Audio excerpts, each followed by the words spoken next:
This is part 2 of Analogue Photography, a personal journey, this time about embracing color. If you haven't seen part 1, I recommend watching it first. I'll link it below. In that video, I talked about how I started out with black and white photography, shaped by the challenges and mindset of the time. But things change. And at some point, color started to call to me. In this video, I want to share how that shift happened and what I discovered along the way. A few years passed, and by then, color photography was gaining ground. Color films were becoming more accessible and technically refined, and more well-known photographers were embracing them. Among them, in addition to the previously mentioned William Eggleston,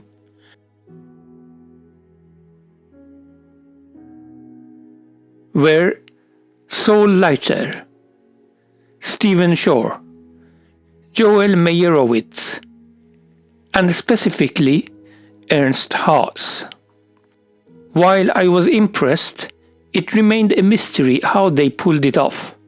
Not only I had not been able to make color images like theirs, I hadn't even seen normal people around me doing it. Still, the temptation of color had always bubbled inside me.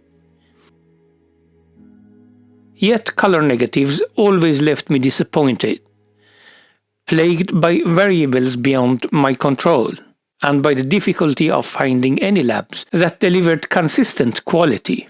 Developing and printing color negatives myself would have required an investment far beyond my means. I was still in my teens when one evening my uncle, some 20 years older than me, invited me over while one of his friends was visiting. His friend, also a photography enthusiast, had just returned from a holiday trip and brought along a slide projector. He showed us slides from 3 or 4 rolls of reversal film. I couldn't believe my eyes. The colors were out of this world, vivid, more beautiful than reality, and far beyond anything I'd seen in color photography before. As a teenager with no money, I remember the first thing I asked, how much does the projector cost? The second, which film did you use? I became increasingly drawn to color reversal film, and National Geographic played no small part in that. Their rich, vibrant photographs set a standard I couldn't ignore. I tried to find out what their photographers used to create those stunning images. Guess what? The answer to both my second questions to my uncle's friend and to this new question was the same. Kodachrome reversal film. That's when I started testing color reversal films. Then something even more decisive happened. I moved. This meant losing access to our black and white darkroom. After that, I shifted my focus completely to color reversal film. Shooting slides demanded a higher level of precision. They were far less forgiving than negatives due to their limited exposure latitude and the fact that exposure errors couldn't be corrected during printing. But by then, I felt I had developed my skills enough to take on the challenge. On the other hand, slides would eliminate many of the issues I had experienced with lab-printed color negatives, provided you could find a lab that developed them consistently. Kodachrome, the preferred color reversal film among National Geographic photographers, had a major advantage in this regard. The cost of development was included in the price of the film, and I could send my rolls to any Kodak lab in the world. However, Kodak didn't have labs in every country, and Kodachrome's processing was notoriously complex. It required the specialized K14 chemistry, proprietary to Kodak, and available only at a few licensed facilities. I remember using it a couple of times, sending my rolls to Germany for development. But it wasn't easy or cheap. So, I mostly used Aquachrome, Fujichrome, or different variations of Kodak Ektachrome reversal film, which used the more common E6 process and were far more widely supported. Slides became my primary medium for non-family photography for many years. I tested various brands and types, but when Fujichrome Velvia 50 was released, offering stunning saturation, contrast and fine grain ideal for landscapes, I made the switch. Velvia became my go-to film, except when I expected to photograph mostly people, as its intense colors could sometimes feel too harsh. For those photos, I used various negative films, like Kodak Gold or Fuji Superia, and sometimes even different variations of Kodak Ektachrome reversal films, which used the more common E6 process and were far more widely supported. Slides became my primary medium for non-family photography for many years. I tested various brands and types as mentioned before. That balance remained until digital photography eventually took over. For me, color is like sugar. If I go without it for a while, the craving builds, as if a vacuum starts forming inside me. The longer I stay away, the stronger the urge becomes, until I give in and start shooting color again. Then I indulge. Vivid, saturated colors everywhere, and sometimes, though more rarely, muted and subdued tones. But if I go too far, it's like eating too many sweets. That heavenly taste begins to lose its charm. I start to long for the simplicity and quiet of the black and white. That's how color works for me. If I avoid it, the desire builds.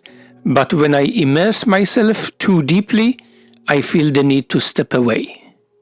Although the last time I developed a roll of film was some 30-35 years ago, I've occasionally taken black and white pictures with my digital cameras. Or more accurately, I've captured images I envisioned in black and white and later converted them during post-processing. But to be honest, it now feels I've become addicted to color. I want to take a break from it, but I haven't been able to. Like any drug, it's hard to abandon, especially when it's so easily accessible in our digital cameras. As I mentioned at the beginning, the growing interest in film photography has inspired me to return to my roots and shoot a few rolls of film again. It's also a way to limit my access to color, at least when there is black and white film loaded in the camera. Since Bastian has set the tone for this blog, I'll follow his format and dedicate one article per film, starting with the next post whenever I've exposed and developed the rolls. If there is a specific film you'd like to see images from, black and white or color, feel free to leave a comment. I'll do my best to get hold of a roll and give it a try. Bastian has also built up a respectable stock of film, so you might even see photos from the same film taken by both of us. Otherwise, I'll simply pick whatever piques my interest.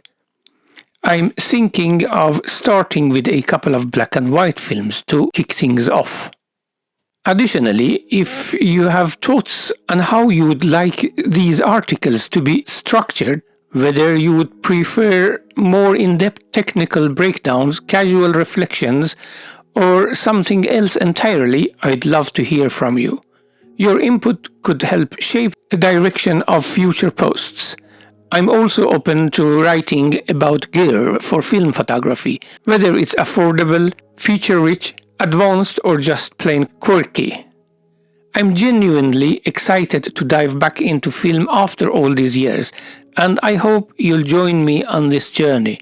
Whether you're a long-time film enthusiast or just beginning to explore analog photography, I look forward to hearing your thoughts and suggestions. Let's rediscover what makes film so special, one roll at a time.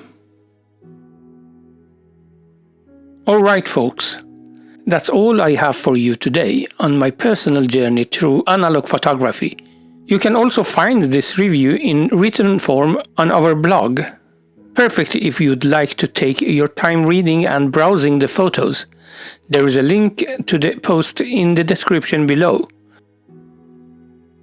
Found this video helpful or fun? Support the channel by using the affiliate links when you shop or buy us a coffee via the donation link below.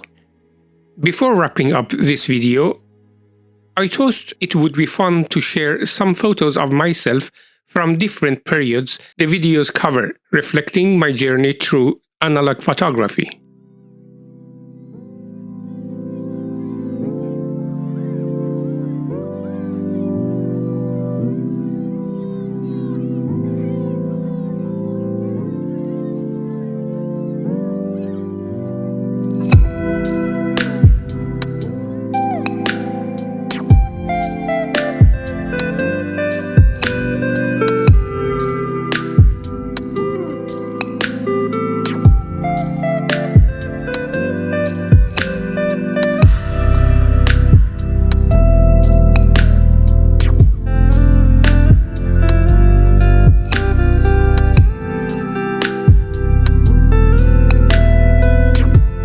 Thanks so much for watching. Your comments are always appreciated. If you enjoyed the video, give it the thumbs up. And don't forget to subscribe for more content like this. Until the next time, have a fantastic day.